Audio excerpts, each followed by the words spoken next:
Hi, and welcome back to our next video. This may be a little shorter, but I want to talk about something we've not dealt with in any of the earlier videos, and that is turning end grain. Those people who turn hollow vessels, this is where they live, because they're always turning down inside of something, and they're turning something that is always in an end grain orientation. In other words, the fibers of the wood are running this direction. That represents two sets of problems. One set of problems is the fibers are running this direction, which means some of the cutting directions and tools that we would have used outside on a bowl don't work so good. The second problem is obviously something we can't demonstrate today, is working through a small hole and not being able to see what you're doing. That's a whole set of skills which will be dealt with at another time. But I want to talk about cutting end grain.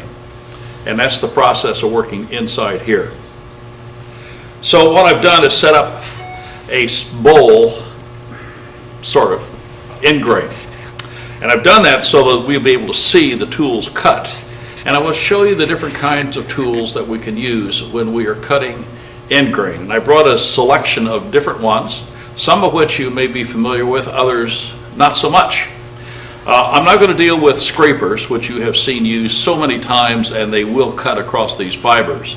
But I want to deal with all the edged tools that we can use for end grain turning. So let me explain what the problem is. I'm going to go to the whiteboard here, and I want to show you what I mean. So let's call this an end grain vessel. All right, not a very nice one.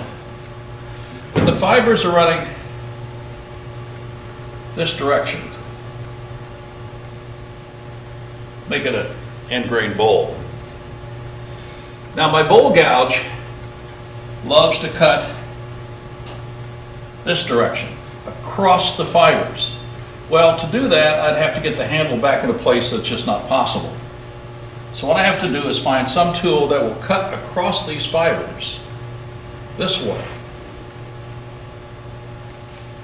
And that means a tool that goes in here and can cut across that fiber. Now, if I push the tool down this direction, I'm pushing into the end of the fiber, and that's not a good cut. The quality will be poor, the work will be high. I would rather be able to cut this direction. In this way, when I cut this fiber, the one below it is supporting it.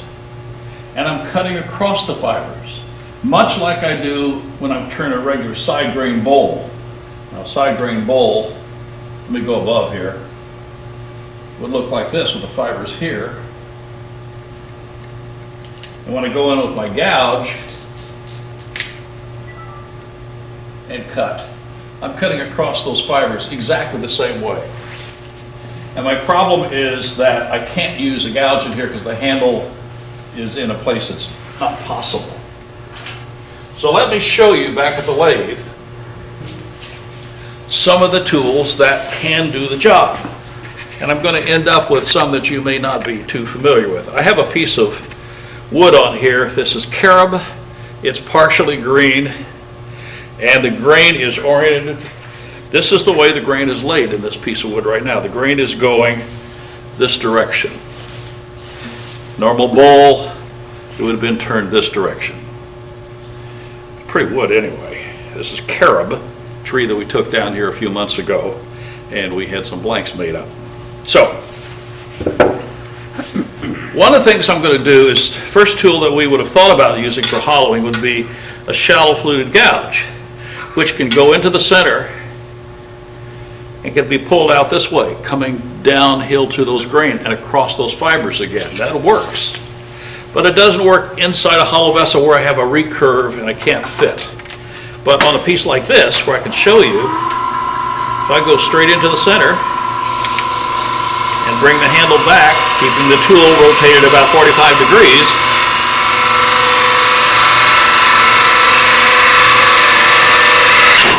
it cuts across those fibers pretty nicely until it doesn't. So that was working really fine, but it's not an appropriate tool for this. You saw it catch. Cut was fine. until I got to a place where it just took too big of a bite. I can't control it well enough for hollowing. So let's take a look at some of the tools that we can use for hollowing. One of the tools that's been around for a long, long time, which we have used here at school and many other places, is the Ellsworth style hollowing tools. Generally they're made in two forms. One straight, for basically removing a lot of mass down inside of a vessel, and one with a slight bend to the blade so we can come up underneath a curved shoulder. Straight for here, curved for getting back underneath this shoulder.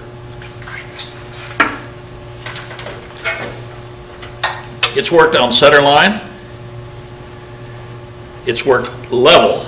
That handle's a little too high, so I've got to drop the thing just a bit. I can go in here at center line.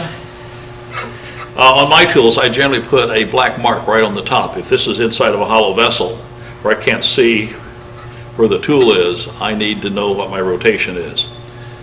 In my little demo piece here where you can see from the other camera, I'm going to turn this about 45 degrees.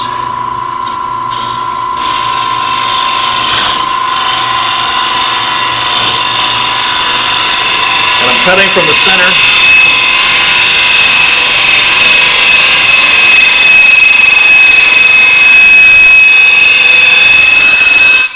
Sorry about the noise. I can drop that vibration by shortening that distance and making the tool vibrate less, and also taking a lighter cut.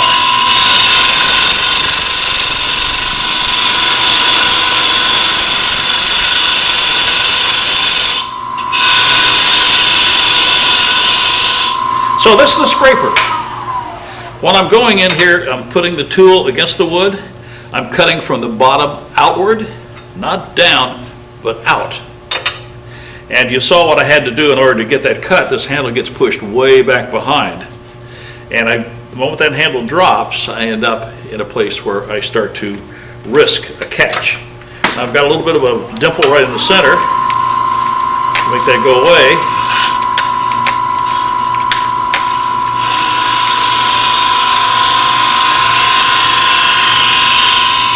This tool and variations on it, very traditional.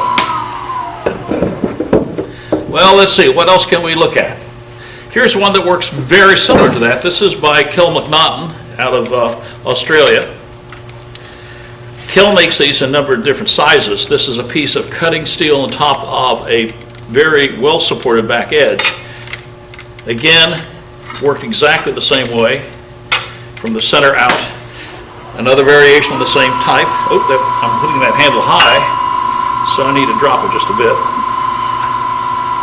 This is unhandled, it's fine for small pieces like this.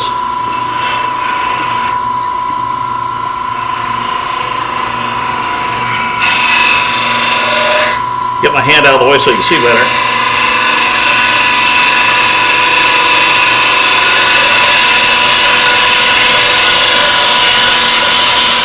And it's cutting exactly the same way. Again, it's a scraping action. And the handle goes back, but the tool has to stay level. Another variation on the same tool. I'm leaning up to a point here. Here's another tool. This is a carbide tool.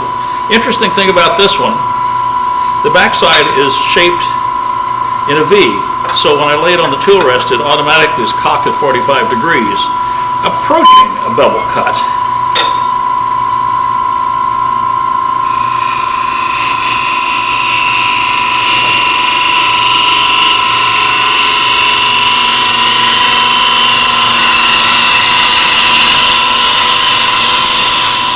The bevel's always at the right angle. The bevel's always at the right angle because there's only one way to lay on the tool rest. Those that have a round back, you always have a problem with trying to find the exact spot. This comes in multiple sizes. Put that out of the way. Here's another variation of a tool like that.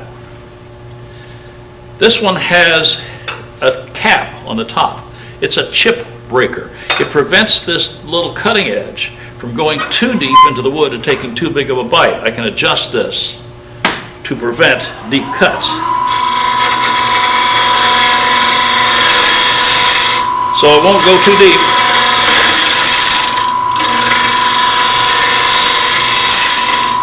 I can adjust the depth of that. The chip breaker does have a tendency sometimes to log up with a little bit of green wood.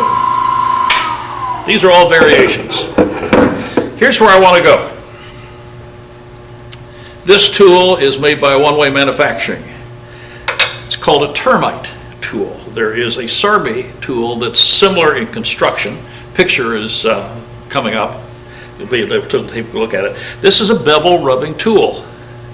I put that bevel against the wood and cut on the pull, not push, and this is not a scraper. If I turned it like this, it would scrape and it would remove some wood. But what I want to do is to use this as a bevel rubbing. Find where the bevel is, there it is.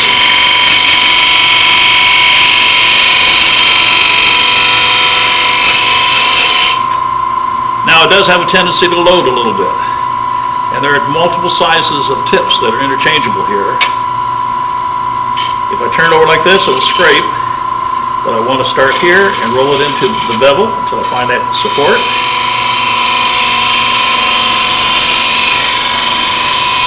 Cuts from the center out.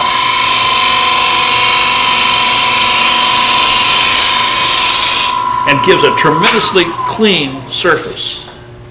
That's a very nice finished surface, called the termite. To sharpen these, you can grind this, not grind, you can use your card, shulk it around the bevel. There is also a stone that they send with the tools that fits down in here. It allows you to sharpen the inside of the edge with exactly the same angle. Do not try to sharpen inside here if you're not using that specific stone. It's designed to fit there perfectly. The termite tool, One-Way makes this, Carbide makes one very similar to this. Not quite as substantial or not quite as stiff. The last one I want to show you is only available from a couple sources in the North America.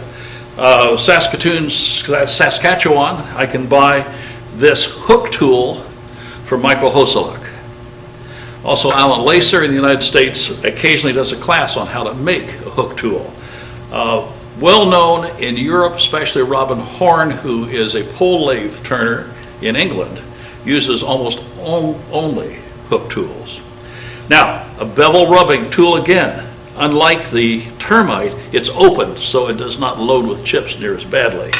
But again, I'm going to find that bevel, there's that bevel, and I'm going to be able to pull that tool from the bottom towards the top. A hook tool, a really nice one to use. Now I got to get back here so it's supported in the right part of the shaft.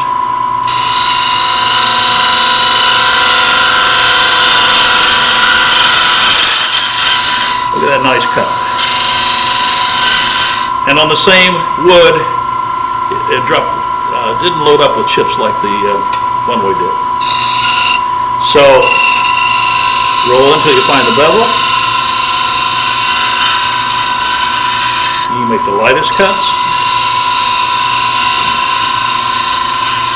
This is a bowl gouge cut for the inside, and it's a tool that I would suggest you look into buying, acquiring, using it for your end grain hollowing work, and get a couple of pieces of green wood and practice, because getting this in the right position requires knowing where that bevel is. There's the position right there.